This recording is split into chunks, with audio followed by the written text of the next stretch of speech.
we're at it. Yeah, it's a great pleasure to welcome comedian, actor Justin HIRES. It's an honor. Oh, thanks. Yeah, thank you so much. Yeah. Thank you. And I caught you at the right time, right? Yeah. You're about to leave LA, Yeah. Not permanently, but still, Yeah, I'm bi-coastal, so I got a house in Florida in the Tampa Bay area. I know. St. Pete, and so I'll be traveling back and forth a lot. Man, so what is it with you and nice weather? I know. I love nice weather. I'm from Florida. I'm a Florida boy. Oh, you're from Florida. Yeah, I'm from Florida. I'm from that St. Petersburg, and I enjoy nice weather. So that's why I always told myself I would never live in New York unless I was on SNL. Like, that's the only way I could see me living in New York. Now, I love performing in New York. Oh, it's the best. It's the best. It's literally the best. And so I usually go up there maybe once a year for a week and just hit all the comedy clubs, as many as I can. But so I love New York. But that's the only way I would live up there. When you're there, I'm kind of curious about the logistics. Do you rent a like Airbnb, or how do you do hotel? Hotel. Yeah, hotel. Just stay in the hotel for a week. Yeah, okay. Usually I'm trying to think. Usually when I go to New York, I'm usually there. Let's say Wednesday to Monday. I leave Monday. Oh, okay. Yeah. So I'll get in like Wednesday, and then definitely like Thursday, Friday, Saturday, Sunday. I'm like hitting as many clubs, at least 2 to 3 a night, and then Monday I'm out. Man, that's it's the best. It's unbelievable. The scene, it's the best in the world. Jesus, so many shows and the energy of the city. Jesus, it's amazing. I get a sandwich at 4 a.m. Just shit. No, it's the best, man. And they're good. Just some crappy bodega. You go there, the food is amazing. Food is amazing. Yeah. Food is amazing, man. Shout out to them bodegas. Yeah, I know. They sprinkle it slightly with poverty. But yeah. So yeah, but that's why I don't stay in cold weather places. And I do, and then even in Burbank, where my apartment is out here, it reminded me of St. Petersburg. So that's why I've always stayed in Burbank, because it reminds me of home. Oh wow. Yeah. Wow. For some reason, I never pictured you as a guy from Florida. I have friends from there, but you never struck me as a guy from Florida. Where you thought I was from? I thought you're from either LA or from the West Coast for some reason. Okay. I respect that. No, you don't have to respect that. You can despise it. It's fine. But just like you didn't give me the vibe. From the East Coast. Sometimes people pick up my accent, and it's not like a super strong Southern accent, but depending on certain words that I say, they'll hear like a little Southern accent, or twang to it. So I see. Actually, that's probably why. I don't really know what Florida accent is like. Gotcha. I'm more familiar with Texas, because I spent 8 years there. Texas, Louisiana, Mississippi. I had strong. So those strong. Yeah, very strong. Yeah, Georgia, accents. even. So. Yeah, Mississippi. I remember we was on a road trip, me and my family, and we stopped through like Mississippi or Tennessee. We was driving up to DC, and we'll never forget. We stopped at a McDonald's, and she was like, "Would you like some fries with diet?" And like that accent always stuck with us, just like how deep and southern that accent was. Would you like some fries with diet? It was like, with diet, that sound like with a diet coke. That diet, exactly. With diet, yeah. Also, when I was in Texas, sometimes I leave for example, a supermarket or grocery store. People who work there just said to me, "Y'all come back." Oh yeah. Yeah, I just walked back over her. I was like, why? That's hilarious. I didn't know that meant goodbye. Goodbye. Come back again. Not right now. Yeah. But, like, y'all come back. Maybe next week. Yeah. I was like, why do you want me to come back? That's hilarious. Where are you from originally? I grew up in China. Then I went to Houston to study. Gotcha. Yeah. What were you studying? Biology. Oh, wow. Yeah, I studied evolution in Texas. Wow. Wow, just living up to all the stereotypes. Yeah, I know. We literally have like creationists on campus teaching us creationism. Wow. Yeah, to biology students. Wow, that's amazing. Yeah, it's a very interesting contrast. Wow, man. Yeah. And then somehow you stumbled upon. When did you know you were like funny? Like when did that kick in? Oh, actually, just, I'm the opposite. Because sometimes I would tell a joke to friends and nobody's laughing. I said, but I think this is funny. Right. I probably should try this on stage or something. But yeah.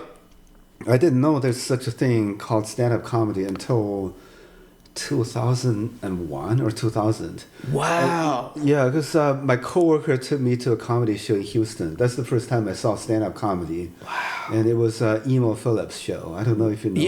Yeah, I know Emo Phillips. It didn't do the hair or the voice thing. He just sits on the stool and tell jokes. It was amazing. Wow, yeah. 2001. Yeah. I was just listening to somebody and they were saying how Lil Real Howard, a comedian, he was talking about how Gerard Carmichael was telling him just how new of an art form stand-up is and how it's still like very new when it just comes to like music or painting or all these other like art forms that's been around for centuries. Yeah. And then I mean we've had jesters and all of those types of things, but just like having like a real like microphone and a stool and doing stand up is pretty new. Yeah. And so that's amazing. It wasn't until 2001. Like, of course, I grew up on Eddie Murphy and Def Jam. So that's the 80s and 90s, so I've been known about stand up. So that's amazing you didn't know until 2001. Wow. I was in high school. Yeah. But what's your, I'm fairly new to this country, but when I hear people talk about stand-up comedy, they always go from Richard Pryor, Eddie Murphy, and then like Chris Rock, Dave Chappelle. Who do you feel is the guy that started everything? Just like Eddie Murphy or it would be Richard Pryor before Eddie Murphy, because even Eddie Murphy would say he got his his comedy from Richard Pryor. But Richard Pryor got his from Bill Cosby. So Richard was trying to be Bill Cosby initially, but Bill Cosby was clean, and Richard, when I think he went to the Bay Area to really become who he became and really start talking about himself and being more raw in his material. So it's kind of, and then Dick Gregory is in that mix too when it just comes to talking about racial issues and things like that. But I would say like the majority of at least urban comedy and people like talking about themselves, you had the Lenny Bruce back in the day when he was talking about politics and things like that. Yeah. But the majority of African American comedy really stems from Richard Pryor. Like it really stemmed from, here's somebody using profanity, he's speaking authentically, he's telling you about the trials and tribulations of his life unapologetically. And that was with Richard Pryor. Eddie Murphy made it cool, and he was the first like young person. Like, 'cause people forget, I don't know if people forget, but Eddie Murphy was 19 when he got on SNL. He's a prodigy. But was it true that he used to do the entire SNL by himself, or I don't know? No, this could be urban legend or something. But he didn't do it by himself, but he saved SNL. Like he's the reason, because Lorne Michaels had left. I'm a huge like SNL kind of buff in a way. I love that show, and Lorne Michaels left, and I think Dick Ebersol kind of took over SNL at the time. And they cast Eddie Murphy, and he's the reason why they kept it afloat. Like he was the young, fresh, new comedian. So like when SNL first kicked off, Chevy Chase was that person. He did the first season. He left after the first season, but he was the person that everybody kind of came to SNL for. Like he was like the breakout star. Yeah. And then when Eddie Murphy came on board, he became that person. But he stayed there. I think I want to say Eddie Murphy stayed there for maybe 5 seasons. But he was so popping. I think he's the only cast member that also hosted an episode because he had a show on at the time. I think 48 Hours was coming out, and Nick Nolte didn't do it or something.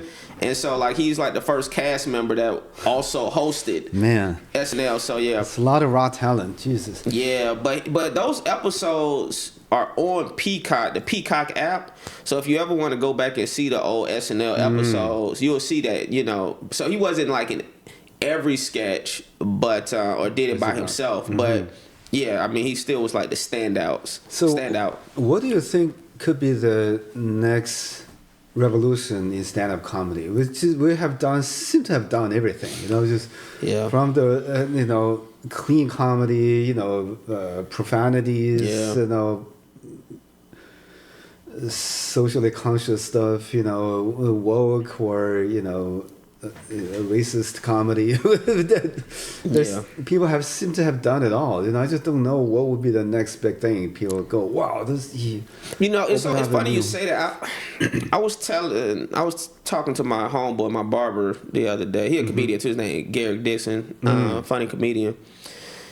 I was telling him when it comes to specials, here's the next thing in comedy. One, it needs to be funny again. That's number one. That's number one. How about we get back to they actually being funny? But I told them in the same regards, people don't care about funny no more.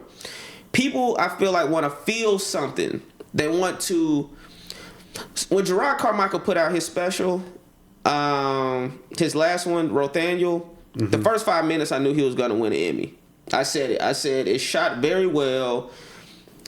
He's tapping into emotions and feeling and storytelling, and he's being courageous enough to come out of the closet publicly on a platform like this.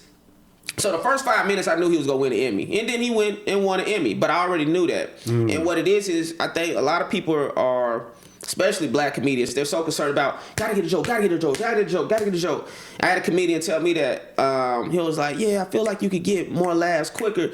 And I'm like, that's not what I'm going for. I'm going for the audience to walk away with a piece of who I am. I don't need to make them laugh every 2 seconds. They're gonna laugh. You know, I'm like, they're gonna laugh. They're gonna enjoy themselves. It's like, but what feeling or what are they going to be able to relate to be able to go back home and to discuss on their car ride home, and not just say, oh, he was funny, but hey man, that ideal that he had, you know, there was either a message or a thought that I sparked, or a conversation. And so when you say what's next in comedy, it's like, it's almost like is the audience, are you making them feel something versus just making them laugh? Because you could go on your cell phone if you just want to get a laugh. Like, you could get a laugh anywhere. There's so much stand-up clips. There's so many reaction videos, podcast vlogs. We all do them. I do them. You do them. We all do them.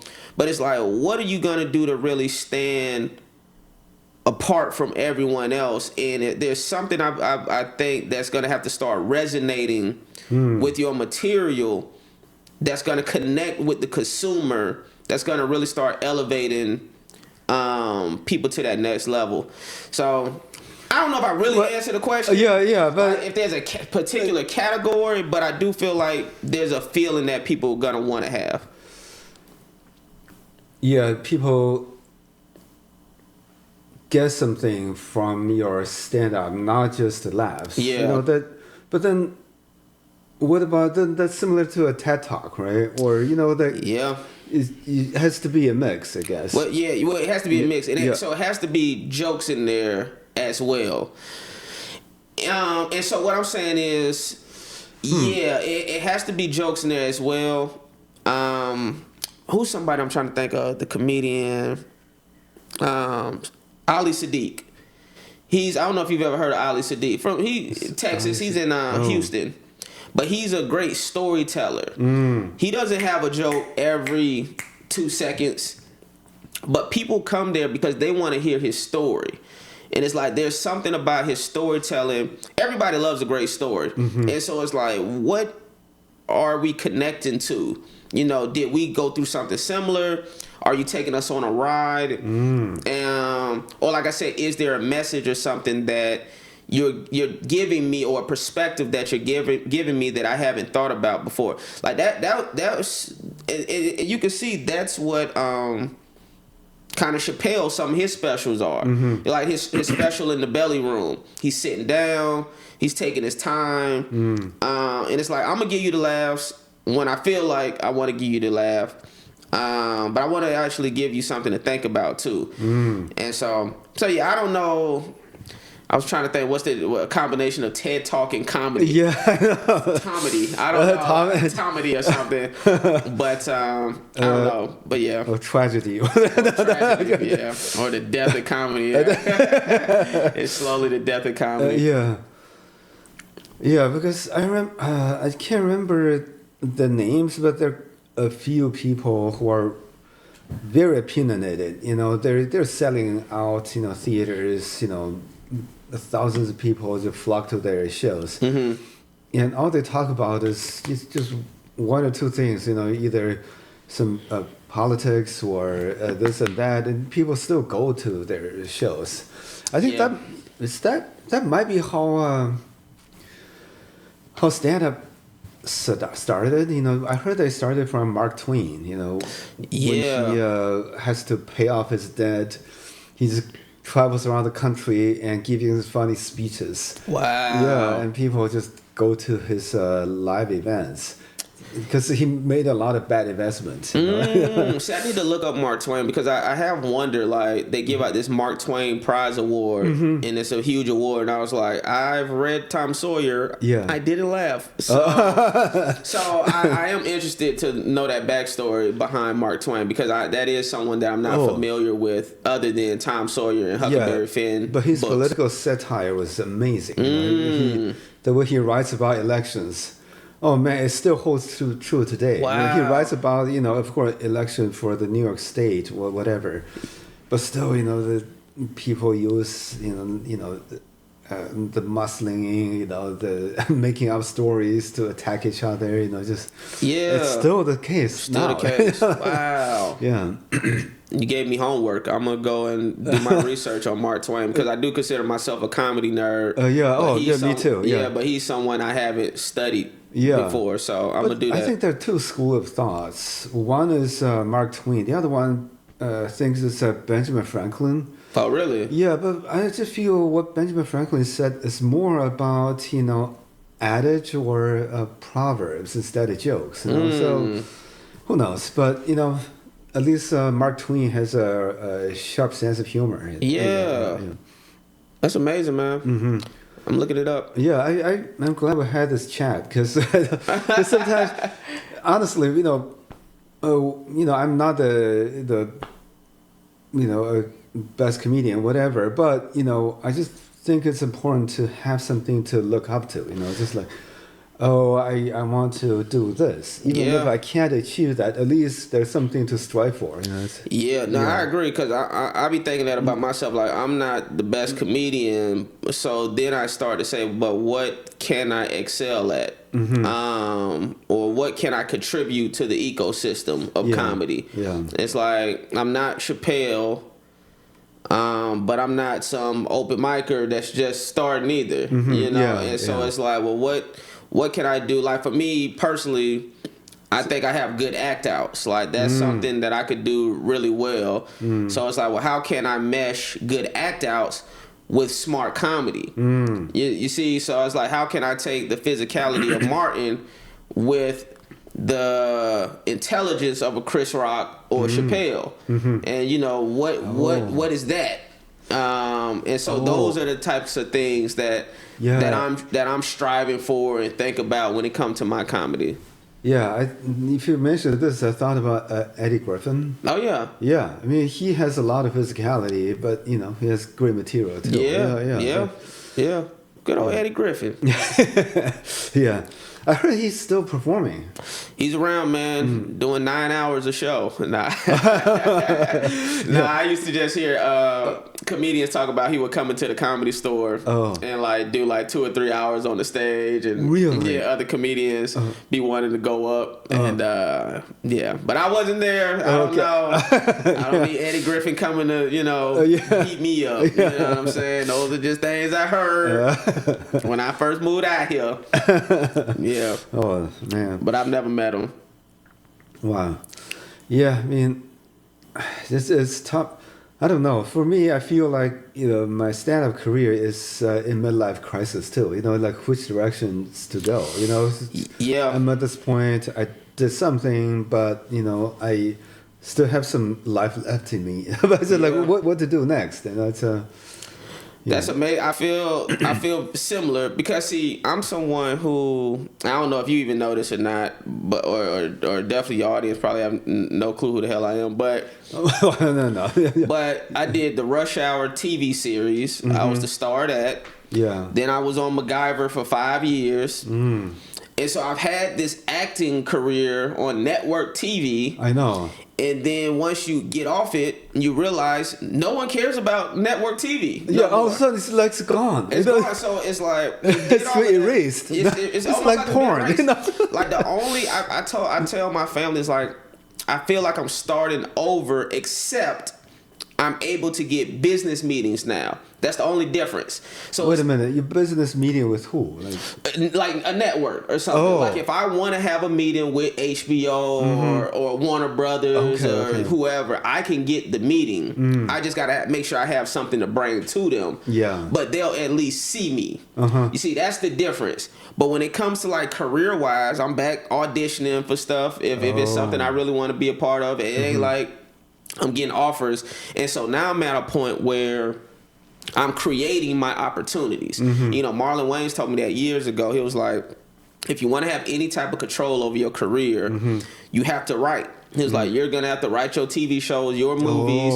And if you see, that's what him and his family has done. All the way back to his brother Keenan when it came to I'm Gonna Get You Sucker, to what they did with Don't Be a Menace to South Central while Drink Your Juice in the Hood. So... And even what Marlon did, he had a resurgence after he went back and wrote a movie called The Haunted House. And he got $1 million to make it, and it opened like $18 million opening weekend, I believe. So that boosted his career back up. And so that's what the process that I'm in now, just developing these TV shows, developing movies, so I'm not being solely dependent on my agent or manager to get me. That could take a while. That's going to take a while. I say this about representation, and it's true. Your representation get paid 10%. That's exactly the amount of work they're doing for you, if you're lucky. Yeah. And I respect it. You know what I'm saying? You only making 10%. You only gonna do 10% of the work to try to get me employed. If I'm lucky. Yeah. That's if you got a good one. Yeah. And so I'm at a point now where it's like the same midlife crisis where it's like, okay, I don't want to be on certain type of shows. I don't just want to be a work for hire. I've done it. So now it's like, okay, let me create the TV show I want to do. Let me create the movies I want to do. If I got to go out and get the funding for it, I'm going to start doing that. And let me have a writing sample. Let me have a writing packet together. So if there's a sketch show or a TV show that may need a writer and I actually want to be a part of it, well, here you go. Here go my stuff. And so it stopped waiting on an opportunity, and now it's more about creating these opportunities for myself. But wait a minute, are you still open to being a writer on a TV show you like? Yeah, if it's something that's fire. Yeah. Like I wouldn't mind being a writer on like an SNL, or like I said, if it's something that's dope. Like let's say when Atlanta was on, if they needed a writer for Atlanta, I wouldn't mind hopping in that writer's room and write. And then secretly, I'm sure there's gonna be a part of me that be like, if there's a role that I could hop in, sure. Yeah. But being involved in something great, I'm at a point now where it's like I just want to be a part of dope art, like dope work, and I don't want to just be on anything just to be on anything. Oh, okay. Yeah. that leads to another point, because I always ask my guests, so what makes you you? You know, one or two life stories that kind of makes you kind of become who you are, basically. You know, I think everybody has, you know, one or two or three stories that's like, okay, I realize who I am. Now I got to do this, you know. I think there's a couple. I mean, I've never had that question asked. Oh, really? Okay. Yeah, I think. Sorry putting you on the spot. No, it's all good. Yeah. I think a part of it is me being short my entire life. So, of course, comedy That's something I can relate to. Yeah, you know what I'm saying? So, comedy became a defense mechanism. Like, you're going to talk about me, so I'm going to talk about you. You got jokes about me being short, well, I'm going to talk about your forehead or your eyebrows. Or I'm going to talk about, you know, your weight or whatever the case is. You know, you know, your educational level, skill set. You know, so that's part of the reason that kind of got the comedy. And I'm trying to think another. Interesting. Yeah, and I'm trying to think the other thing might be. You know, I always feel like teachers are underpaid and undervalued in America. Yep, for sure.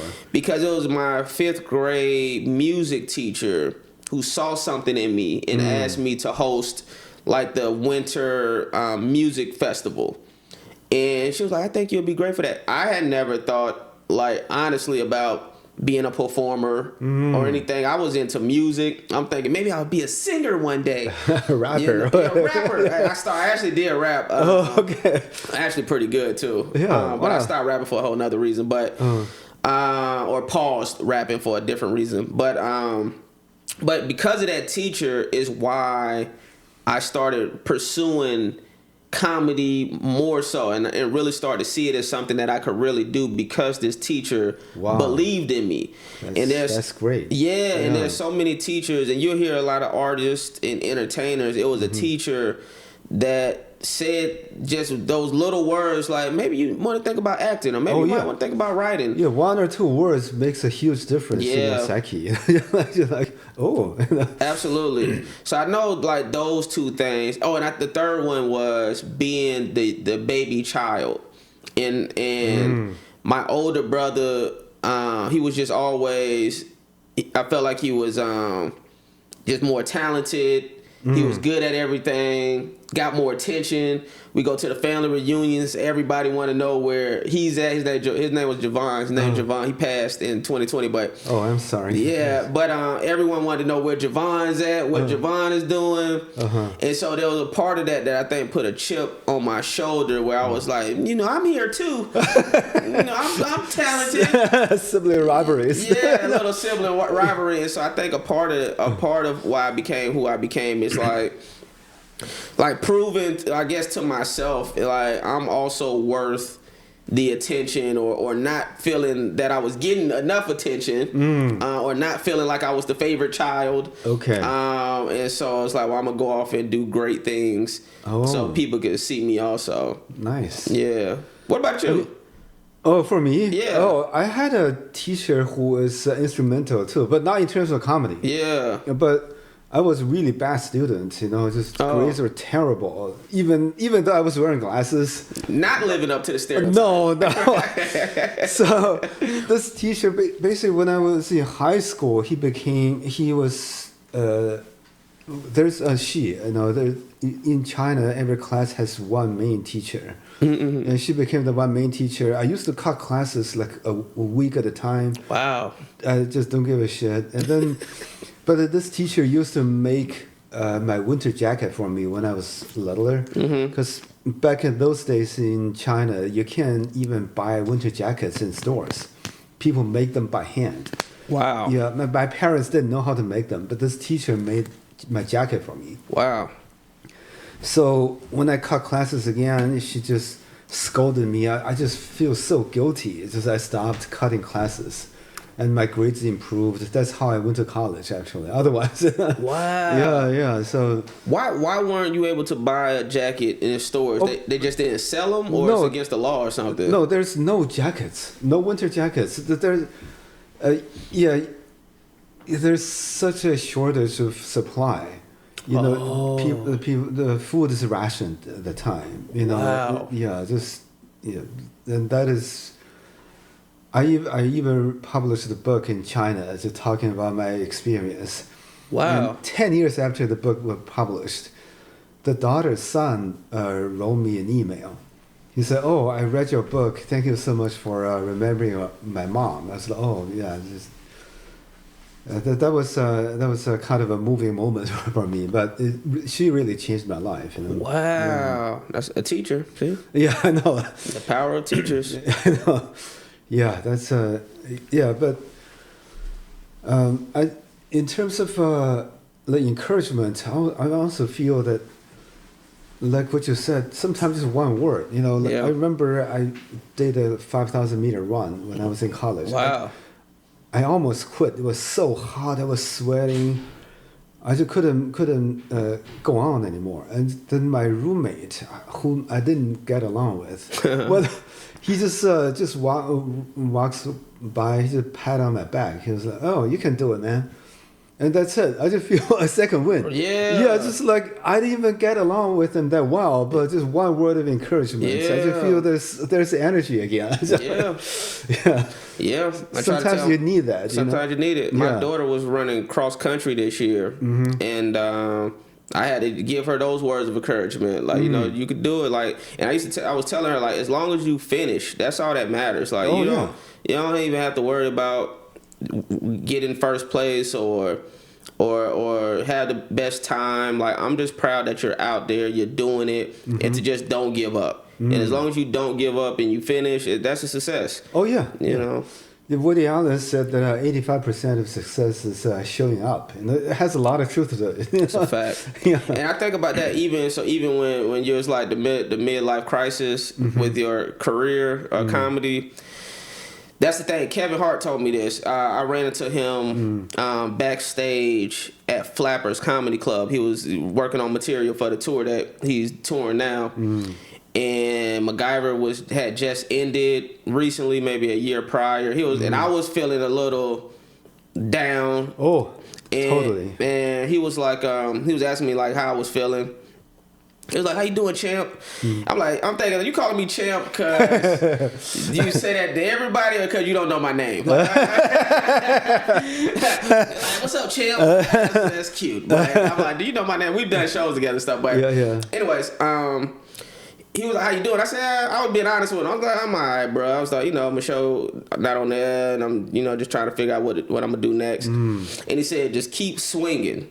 He was referring to like baseball. He was like, just keep swinging. As long as you keep swinging, eventually you go hit something. But you just got to keep, basically, we just got to keep showing up to the plate. As long as we keep showing up, keep swinging, eventually we go hit something. Might get us on first base. It might get us a double. Might do a home run. We don't know. But as long as we just keep showing up. And I think a lot of people in general, when it comes to their dreams, they get tired of showing up. They get tired. They get discouraged and frustrated, and then they give up. And then they hang up their cleats, or they bat. They're like, forget it. Boxing gloves, whatever. Boxing gloves, whatever. They're just like, I'm done. But you never know how close you were to hitting that ball out of the park or getting on base. And so just got to keep showing up and keep putting in the work, and eventually it's going to materialize to something. Or you'll die. But at least you're doing something. You're doing something. Yeah, exactly. You're trying. Yeah. That's why I was talking to you about what's next big thing for comedy. Yeah. You got to have something to look forward to, you know? Yeah.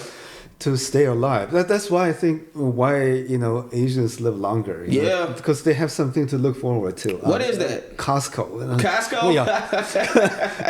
I'm like, I got 2 tons of toilet paper in my garage. Hilarious. I gotta go through it before I die. That's hilarious. But I did, I've been working on a clean set. So I think the times that you saw me, I was working on my clean material. Yeah. You told me about that too. Yeah. And part of that is I heard Chris Rock say the reason why comedians were so good when he was coming up, where they were working towards something. Now I think people just be doing comedy just with a hope and a prayer that something may land or something, and it's like, No, they were like, no. We're trying to be funny to get on the Tonight Show, or we're. Yeah. That's how I did it. You see what I'm saying? Yeah. And so it's like, when it comes to my stand up, a lot of people don't even know I do stand up. Like. They know me as an actor. Yeah. So they don't even. So that's why when people see my stand up, they're usually pleasantly surprised because they're like, I didn't even know you did stand up, and you're actually pretty good at it.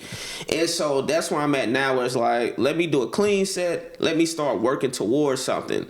I got X, Y, and Z things I'm trying to accomplish. I got certain companies I want to be in business with. So it's like, all right, let me start constructing my set and what I'm trying to do that's going to point me in a direction to get to the places I want to go. So is Tonight Show your goal now? Or?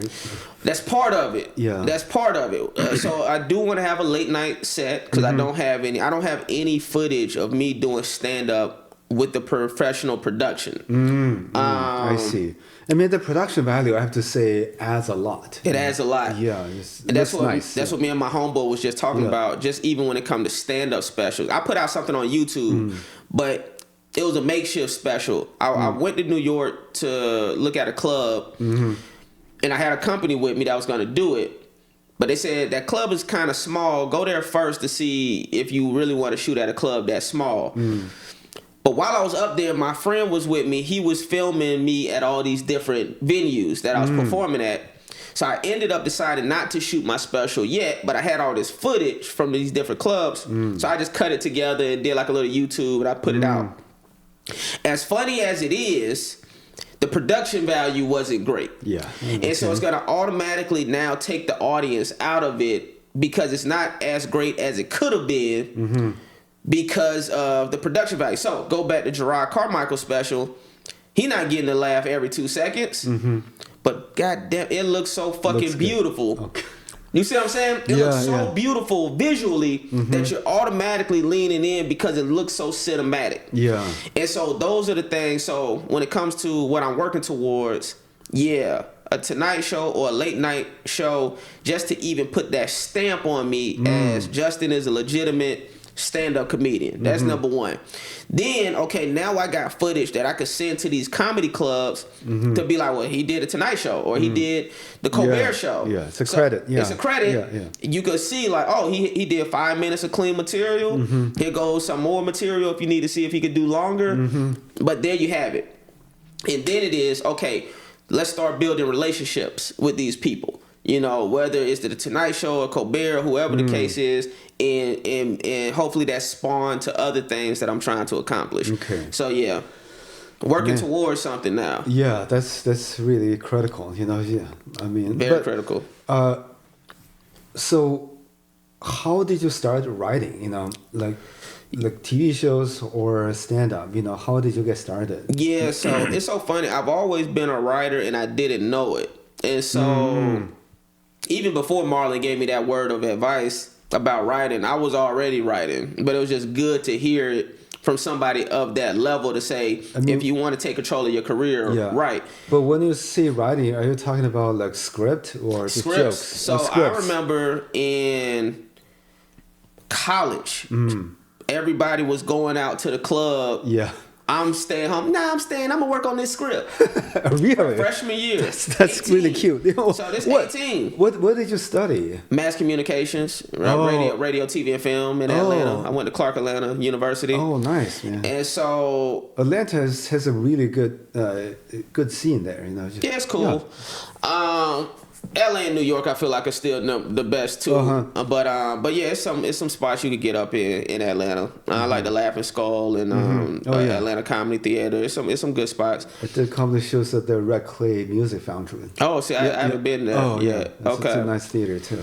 So I was 18 when I started like writing my first script. But even before that. I was writing songs. So I was writing R&B songs and rap songs back in like middle school and high school. Oh, okay. So I was always... So you've been like creative all along. I've been creative all along, yeah. So I was already writing, but it wasn't until... When did I start? Yeah, I mean, when I first got to Hollywood, I was writing my own scripts. You know, I would have punch-up sessions. I heard Judd Apatow talk about how he would have punch-up sessions with other comedians before he would film a movie. So he would invite all his comedic friends to do a table read, and they would punch up the script. So I was like, well, I'm gonna do that. So I would write a script, a movie, like a feature film, 104 pages or something, and invite a bunch of all the new comedians over. And I mean, a lot of these people are working now. I remember I called Gerard one time, but he didn't come. He had something better to do. Clearly. But I mean, like everybody, it was like Sidney Castillo and I want to say even maybe Yasser Lester, DC Urban. Like I would have all these different people come over to my house and punch up the script. Jamar Neighbors. I mean, just so many comedians that people are gonna hear of or starting to hear about. Even I wrote Half Baked 2. For Universal. And that's major. I mean, I love these reading sessions. I did it only once. I wrote a sitcom. Yeah, I wrote a sitcom once, and I was in an acting class. So I had all my classmates playing different roles. This is during the pandemic, so we can't get together. We just did the Zoom. But it's still, it was a lot of fun. You kind of get a better sense of which part needs more tweaking. That's a fact. That's a fact. But I was gonna say, even within that, with the Half Baked 2, Matt Rife was there. You see what I'm saying? Like he was there I had him at the punch up session. You see what I'm saying? And so that journey of writing has been there all along. But the older I've gotten, the more I realize how important it is. So now in my career, I got a project in development right now that came from me writing. I came up with the idea, pitched it to my management. They got me in contact with a production company, and so that we're being creative about that. And even other movies that I'm writing on spec or TV show ideas, they're great writing samples. So now they send those to these companies. They may not want to make that movie or that TV show, but now they're interested in being in the business of just hires. It's like, we don't want to do this movie, but let us try to find a project that we jointly agree on that we can now work together and create something. So you actually send them full script? So I have a few full scripts that have it. Some got close to being made. Some of them people talking about. But they're like 100. I think those scripts around like 118 pages, 117 pages, and feature films. Okay, I'm just curious. How long does it take for you to bang out a 120-page script, movie script? I mean, it depends. So like Half Baked 2. And by the way, they hired some other writers and. It wasn't my final vision. In case anybody watches it. But what I'm saying is, because Half Baked, you already have the kind of the characters and stories. Right. But what if just a brand new story on your own? So I would say it takes about. I usually take around a couple weeks. Let's say 2 to 3 weeks to write the outline. So you want to do an outline first. Then once the outline is fleshed out and you know all the beats of the film and the scenes that you're gonna do, then I get to the writing, the actual script. And so that could be anywhere for 2 weeks if I'm working around the clock. Like Half Baked, I technically wrote that full script after I did the outline first, but after the outline, the actual writing of the first draft took me 2 weeks, but I literally was writing for 12 to 13 hours a day. Wow. Yeah. So, but if I'm not doing, and that's because I was in the middle of filming MacGyver at the time. So I had to write it during my time. I had to write it during my holiday break, during my Christmas break is when I wrote it. But now, like I just wrote another film. And I might have took, let's say, maybe a month to write the outline, because I was very strategic, and then to write the script, maybe two months, Oh, that's still pretty fast. Because when I'm locked in, I'm like, let me just focus on doing this one thing and getting it done. Yeah, that's something I noticed, writing stand-up comedy, you can write an hour or two a day.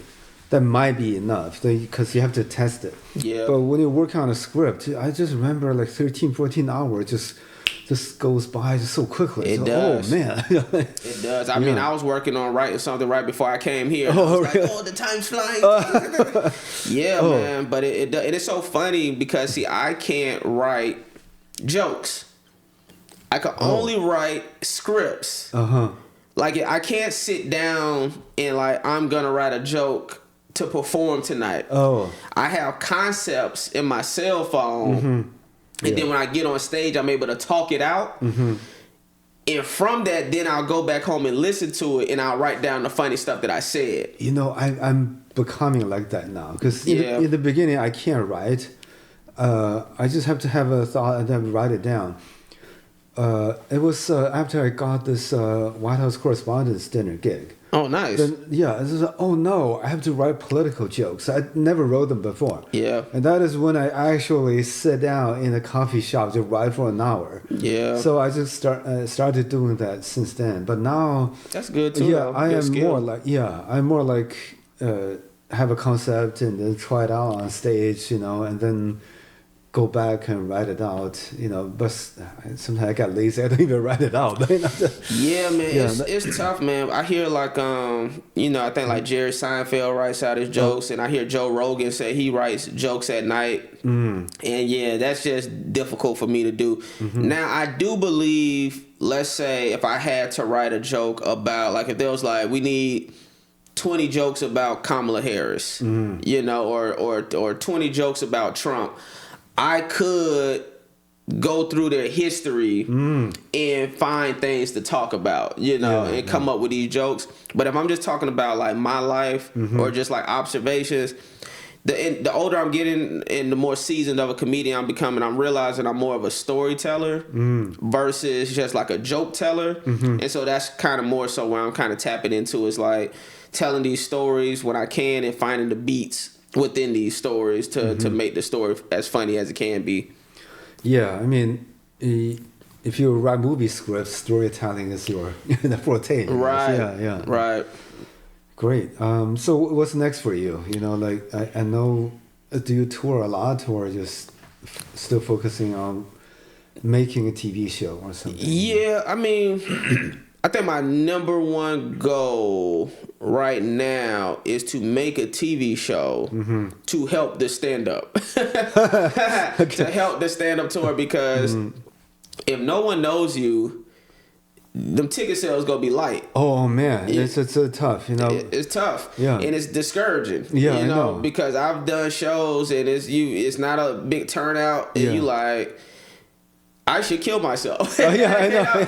Not seriously, but it's just like, damn, like you feel like almost all the work you've done is like, it feel like it's going in vain. Yeah. Like it almost wasn't worth it because no one gives a shit about me to show up or even know who I am to show up. Yeah. And so now it's more so, it's like attack the internet and build a following on the internet and developing a TV show.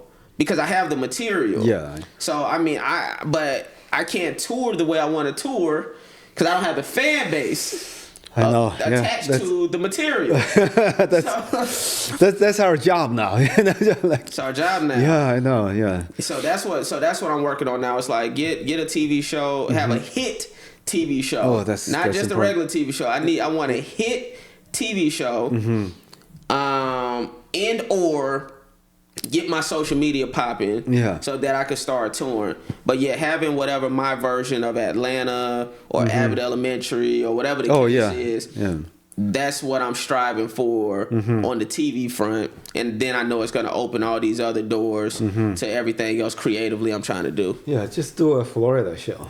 Florida, I mean. Yeah. And I think I will. Whenever I shoot like a special, I might shoot it down in St. Pete and get a good turnout. And but you just saying TV wise. Oh yeah. I mean like Atlanta, that's actually something that I am working on, like a Florida type show. Yeah. So it's funny that you say that. So yeah, the idea that I am working on is based in Florida. Oh, okay. Nice. Yeah, man. Yeah, I hope to work in Florida soon, though, because I only did this club in Key West. You know, my friend Tom Dostin runs a club there. So what's the name of it? Something like a chicken thing. Their logo is a chicken. Oh, hilarious! I need to get down there. Yeah. How was the club? It was great. Yeah, it's a great club. Yeah. I need to get down there. How was the turnout? It was decent. It was good, but you know, that was before I was going full swing on social media. Gotcha. You know, maybe I should go there again. Yeah. I need to step up. That's what I plan. Like I said, January. I plan to really attack the internet. The past year, it's been about developing these TV show and movie ideas and kind of getting those up and running. Yeah. And now that I've able to get a couple up off the ground to see where they're gonna go, now I can like kind of focus on the social media. You know what? Yeah. Have you thought about doing like really short shows? You know, like 2 minutes and under. Short shows? Yeah. I don't know. It's just shorts. Basically. Yeah. Well, I do those too. So I mean. Yeah, and that's how I started. I was doing like quick reaction videos. Oh, okay, yeah. And so and that's how I was starting to build my following on social media. But then Facebook started violating me. TikTok started violating me. Wait a minute, violating you? What does that mean? If they took advantage of you sexually? Man, butt plugs and all. Nah. What that means? Meaning they start restricting my content. Oh yeah. Oh man. And so they would either mute it or they would take it down. No rhyme or reason. No rhyme or reason, and then they would start suppressing my content. So like, let's say on Facebook, back in March, my videos was hitting millions. Oh, like literally, like my videos were hitting millions of views. I was in the system. I was going. They violated or restricted, 2 or 3 videos out of the blue. Now I only get 200 views on Facebook when I post. I don't know what's going on, but I think you can communicate with them. So here's the thing: I had my manager reach out to somebody he knows at Facebook, and they was like, "Well, it's because he's using other people's videos, and we're trying to cut down on that." But it's all bullshit because I've done other variations of videos and they still only do 200 views. So I've done videos where I'm not using other people's videos. I'm just talking directly in the camera, or I might have a picture in the background, or I'm doing a stand-up clip. I've tried every other variation of content and it's still only 200 views. So what I've come to realize is these platforms, they'll come up with any excuse that they want to pacify you, to quiet you down. And also, these platforms are designed to make money from boost, from advertisements. You see what I'm saying? They want you to pay for a boost so people will see your content. Point blank, period. So if they know you've already paid for a boost, they're more inclined to suppress your content because they're like, well, he's willing to pay X, Y, and Z to boost content. And just in general, period, that's why it's always, you may want a boost. Now you see every piece of content you have, there's a boost. There's a boost button because they want you to spend money to advertise your content. And that's the real way that they're making their money on these platforms. So there's no real incentive for these companies for you to just naturally have reach and reach your audience if they feel like they're not getting some type of kickback or percentage from what you're putting out. Yeah, that's what comedians have been doing for the past year. Just they spend money on Facebook advertisement or Instagram. And then people come to their shows. But I think it has become less and less effective now. Yeah, I'm sure. Yeah, but I don't know what's the secret anymore. Me either. Oh, well, good luck with everything. But I still feel that, I know you have movie, TV ideas, but those require a lot of investment. But with like short films, you could just find some friends with a camera and just do it. I agree, and I plan to do all of that. I got a show that I'm about to do in Virginia, and then I'm going on vacation, then it'll be the holidays. But come January, trust me, you're gonna be seeing me all on your social media. Oh, okay. You're gonna get sick of me, I promise you. Oh, I'm gonna try to join you. Oh, good.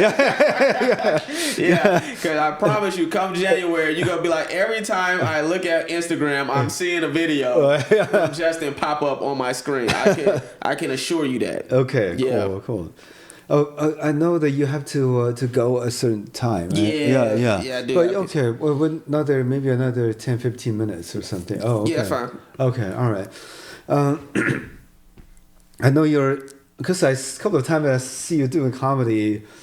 You're very funny, but you don't do like too. Should I say edgy stuff, right? You have some edgy stuff, like your proposal to deal with racism against black people. It's very funny. It's kind of a certain part kind of hurts a little bit too. Truth. Truth. Yeah. But how do you balance that? Because I've done shows in places where people just coming out of the gate and telling me, hey, we don't want to talk about white privilege, or just like there are shows like that, so there is a point or a part of it that's knowing the audience you're in. So when I'm in certain cities, I may not tell certain jokes. Okay. So like, my Dogs Lives Matter joke, I'm not gonna say that in like some real white country town, But that's most part of America. I know. I keep saying to people, the so-called liberalism or progressionism, whatever, progressive stuff, it's basically within 50 miles of a major city. Once you're out of that, it's all. Very true. That's very, very true. So and so I think sometimes the times that you've happened to see me too. Like I said, I've been working on more of my cleaner, less edgier material. Yeah. But I do have that also. I got my raw material. I got my sexual material. I got my social awareness material, like the Dogs Lives Matter joke. And I got a joke about to make it in America. I told myself, do whatever the white man do. You know? Well, it's actually true. I heard that advice from other people. You said other Asians too. Yeah. You have to learn from the white guys, okay? Well, do whatever they do. I'm like, white man got vaccinated, I got vaccinated. White man got a dog, I got a dog. And so I talk about those types of things too. I think part of the charm of being a comedian and us is the likability factor too. And if you're able to be likable and have a smile on your face when you're delivering some of this material, people are going to be more inclined to at least receive it without too much harshness. And I think that's something we both have going for us. It's kind of cream in the coffee. Yeah, exactly.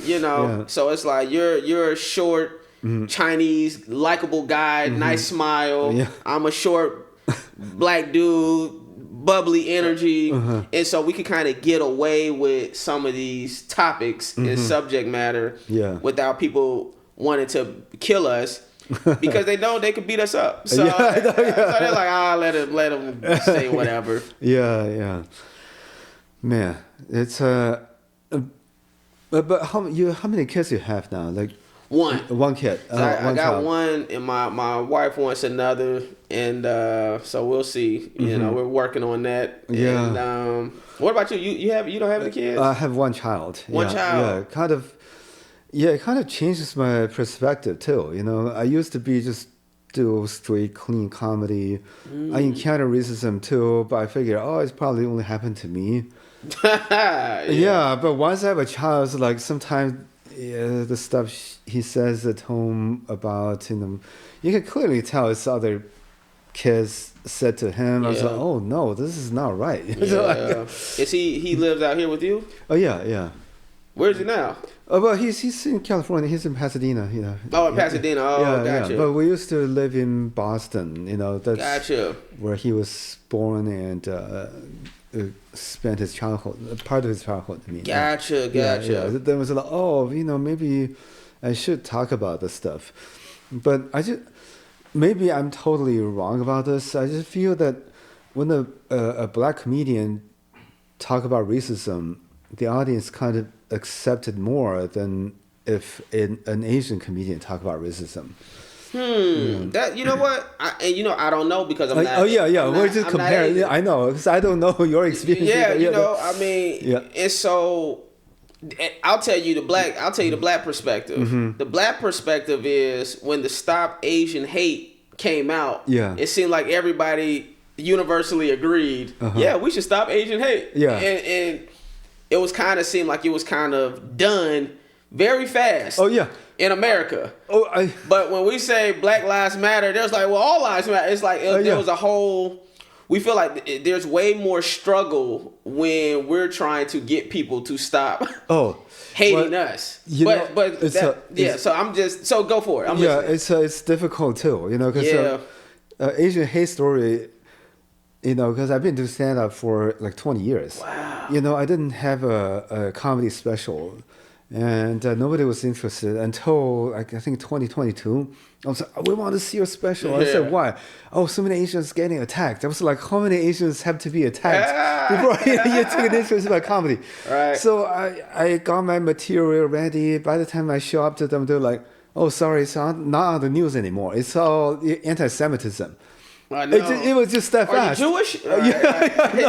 Can you be Jewish for an hour? I'll convert. Right. Can you convert? Yeah. And also people forget very quickly. Absolutely. Just even now, if I bring the subject matter of Asian hate, even in front of an Asian crowd, people are just like, it's over. But let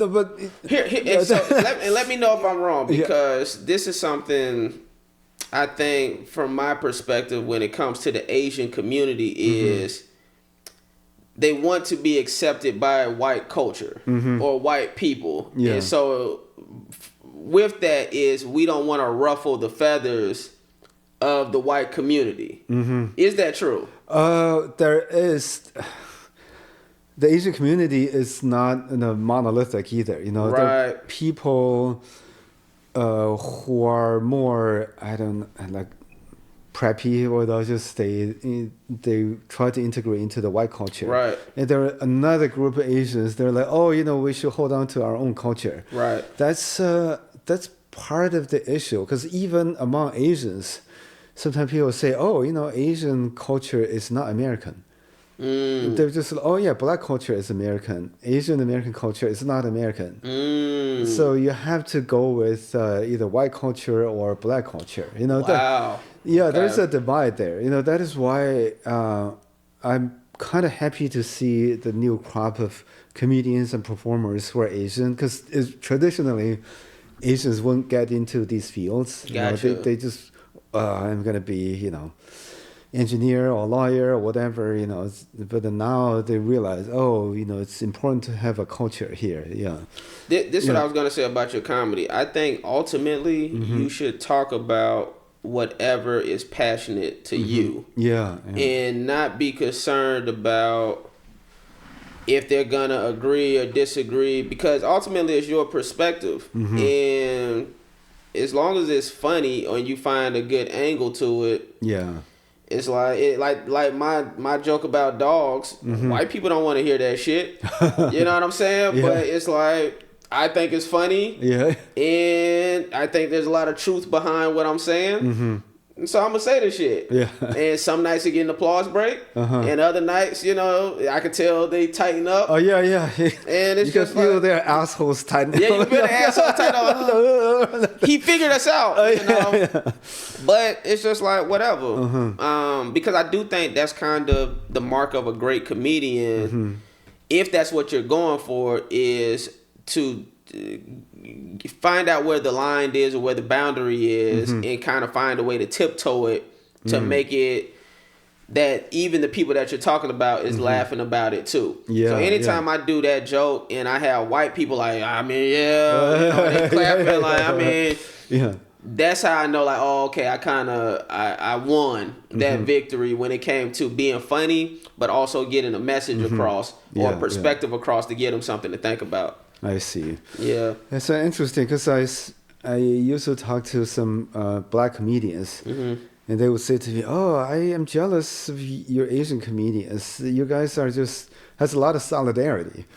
Oh. Yeah, but then Asian comedians say the same shit about black comedians too. I mean, the black people, they support each other. That's like, that's funny. I just heard another white comedian say that. I was looking at Tom Papa's podcast. He's got a new special out. Yeah, he got a new special out. But he was interviewing Lil Rel, and he was saying like when Cat Williams did his interview with Shannon Sharp, he was like, he thought all black comedians liked each other. Like he didn't know that there was division within the black community.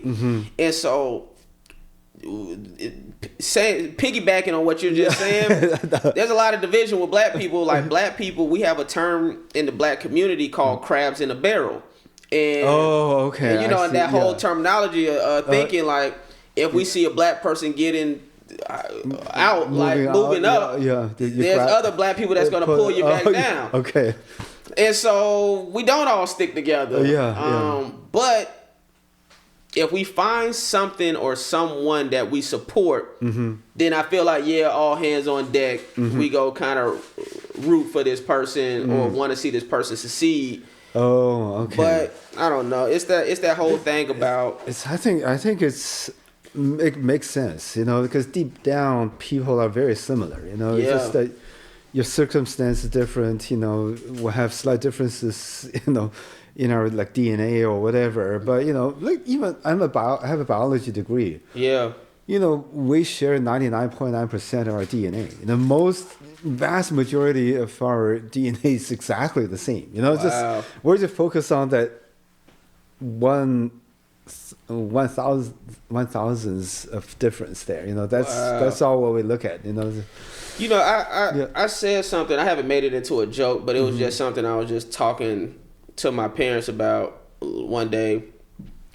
I look at humans almost like different species of dogs. And what I mean by that is like they're all dogs, but this dog energy is going to be different from this dog energy.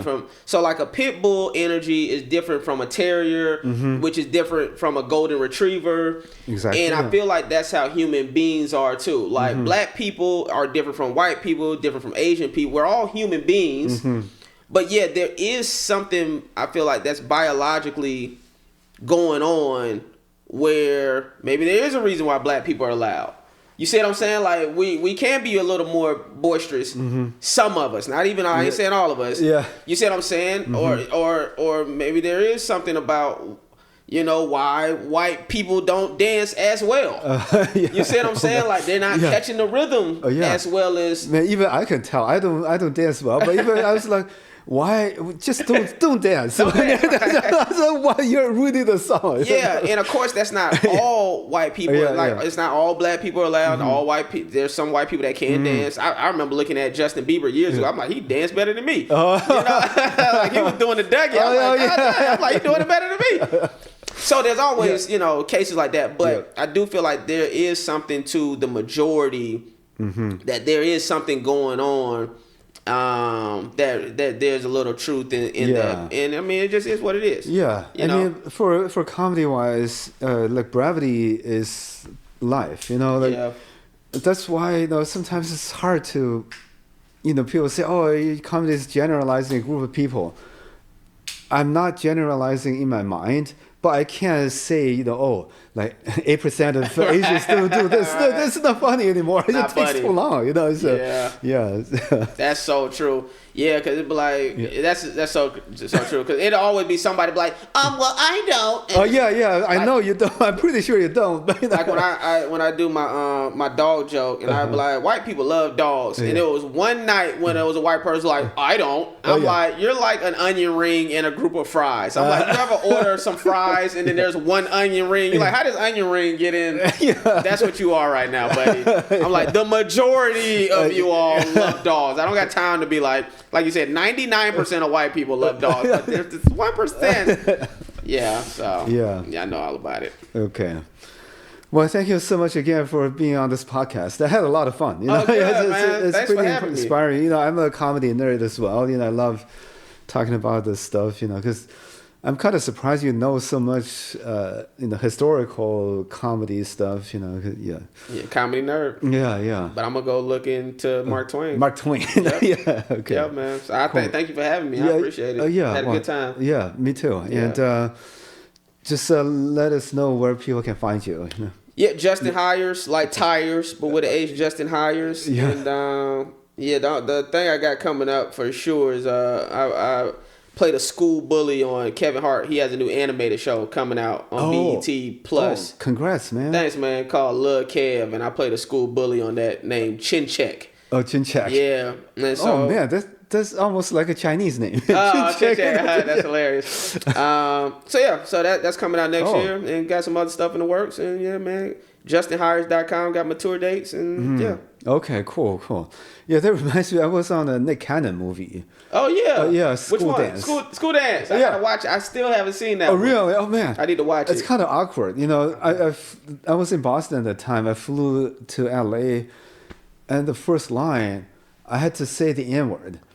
Man, it's like we shot this in the bus, and all like high school kids and stuff. Oh man. Mostly like black kids. I was like, oh shit. What? But then, what was I gotta watch the movie. Did it make the cut? Did it make the scene? I mean, did it make the movie? They made the movie, but I'm not sure where you can see this movie anymore. It's just like it's but probably that was Amazon or something. 15, even 16 years ago. It was a long time ago. Yeah. Most stuff nowadays, if you go on Amazon Prime Video or Apple Plus, like Apple, you could usually rent the movie. Okay. I should find out. Yeah, I'm pretty sure if you go on Amazon Prime Video or something, it's probably on there. Yeah. That was really stressful. But then people are nice about it. They know it's a movie. I was like, oh no. Yeah, that's wild. Yeah. I gotta check that movie out. Yeah. Cool. Well, thank you again, and hopefully we'll see each other at shows either in LA or Florida. That's right. Yeah. That's right. Well, thanks for having me, man. Okay. Great time. All right. Thanks so much. All right. Justin Hires. Follow him, please. Yeah.